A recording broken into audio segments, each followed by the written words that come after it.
Burglar Bill. Burglar Bill lives by himself in a tall house full of stolen property. Every night he has stolen fish and chips and a cup of stolen tea for supper. Then he swings a big stolen sack over his shoulder and goes off to work, stealing things. Every morning Burglar Bill comes home from work and has stolen toast and marmalade and a cup of stolen coffee for breakfast. Then he goes upstairs and sleeps all day in a comfortable stolen bed. One night, Burglar Bill is working in a little street behind the police station. When he comes to the first house, he climbs in through the bathroom window and shines his torch around. "That's a nice toothbrush," says Burglar Bill. "I'll have that." And he puts it into his sack. When he comes to the second house, he climbs in through the kitchen window and shines his torch around. "That's a nice tin of beans," says Burglar Bill. "I'll have that." And he puts it into his sack.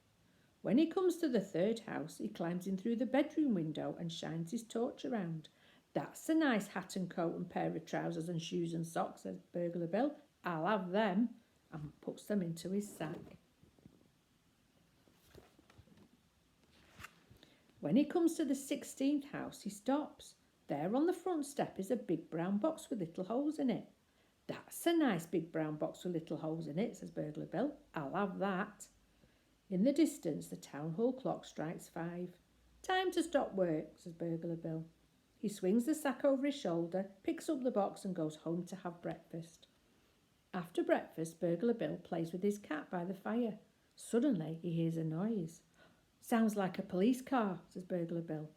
But the noise is coming from the big brown box, and it is getting louder. "Sounds like 2 police cars," says Burglar Bill. He creeps up to the box and raises the lid.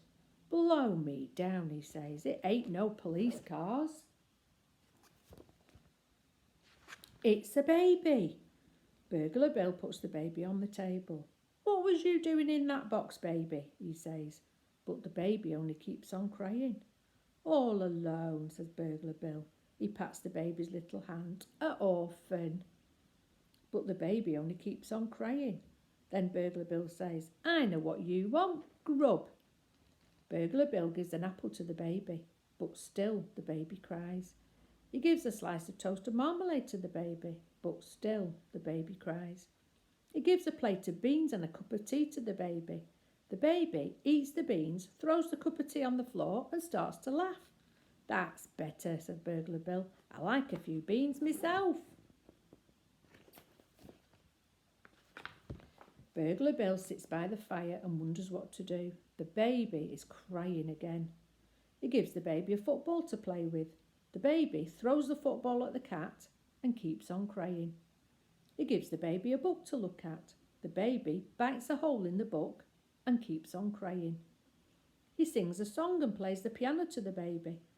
The baby cries louder than ever. He falls off the piano stool and bangs his nose on the floor. The baby laughs and shouts, "Again!"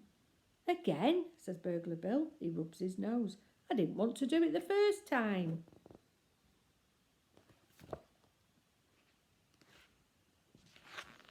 Burglar Bill bounces the baby on his knee. "So you can talk," he says. "Say, Burglar Bill." "Bogler Bol," says the baby.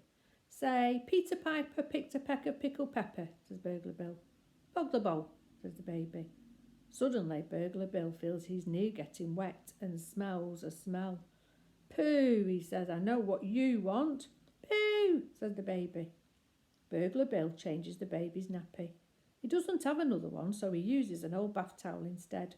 "Say, for he's a jolly good fellow for changing my nappy," says Burglar Bill.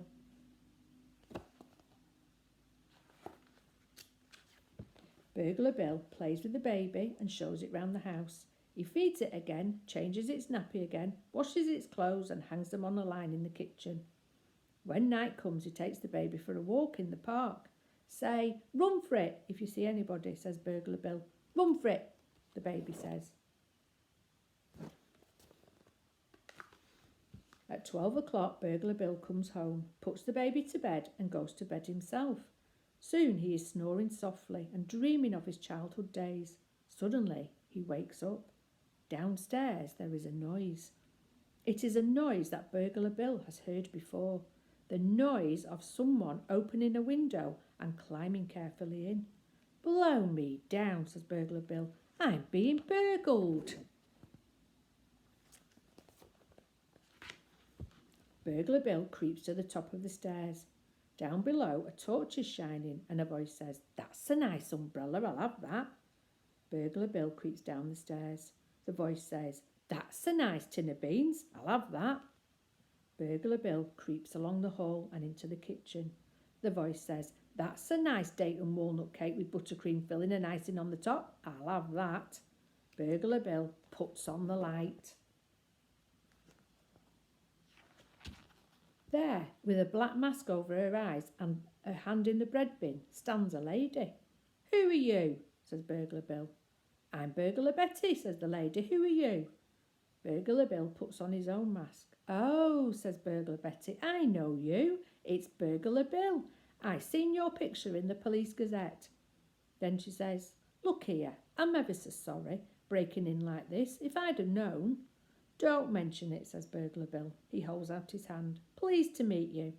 "Likewise, I'm sure," Burglar Betty says. Burglar Bill makes a jug of cocoa and opens a packet of ginger biscuits. The two burglars sit round the kitchen table. "You married, Bill?" says Burglar Betty. "No," says Burglar Bill. "The right woman never come along." He offers the biscuits to Burglar Betty. She takes one and dips it into her cocoa. "Only, I just wondered," she says, "seeing these baby things." "Oh, I got a baby," says Burglar Bill. "Found it on a doorstep in a box." "In a box?" says Burglar Betty. "That's right," says Burglar Bill. "A big brown box with little holes in it." "A big brown box with little holes in it," says Burglar Betty. "That's right," says Burglar Bill. "Well, blow me down," says Burglar Betty. "That baby's mine." The two burglars hurry upstairs to the baby's room. "That's him," says Burglar Betty. She swings the baby in the air. "You see, he's got this little birthmark on his leg, and these are his own little clothes as well, what his grandma knit him." Back in the kitchen, Burglar Bill makes a fresh jug of cocoa and opens a packet of arrowroot biscuits. Meanwhile, Burglar Betty tells him how she lost the baby. "You see, I just left him on that doorstep for a minute while I was burgling the house, and when I come out, he was gone. I thought the police had got him. I only thought it was a useful sort of box," says Burglar Bill. "I never knowed there was a baby in there till I got home." Burglar Betty gets ready to leave. "I suppose your husband'll be glad when you get back," says Burglar Bill. "No, he won't," says Burglar Betty. "I ain't got no husband."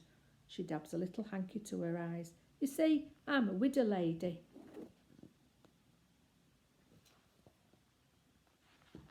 Burglar Bill walks through the town with Burglar Betty and the baby.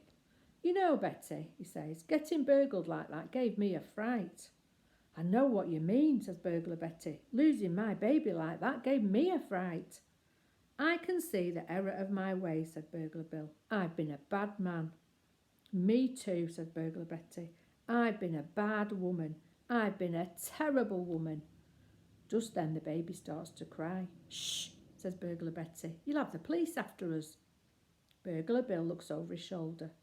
"From now on, I'm going to lead an honest life," he says, "and all them things I've pinched—" "All them things I've pinched as well," says Burglar Betty.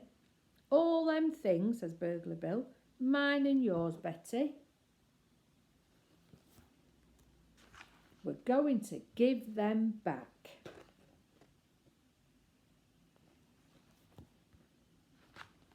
So Burglar Bill stops being a burglar and after a time starts working as a breadman in the local bakery. Burglar Betty stops being a burglar as well. When spring comes, she sells her house and gives the money to the Police Benevolent Fund. Then she gets married to Burglar Bill.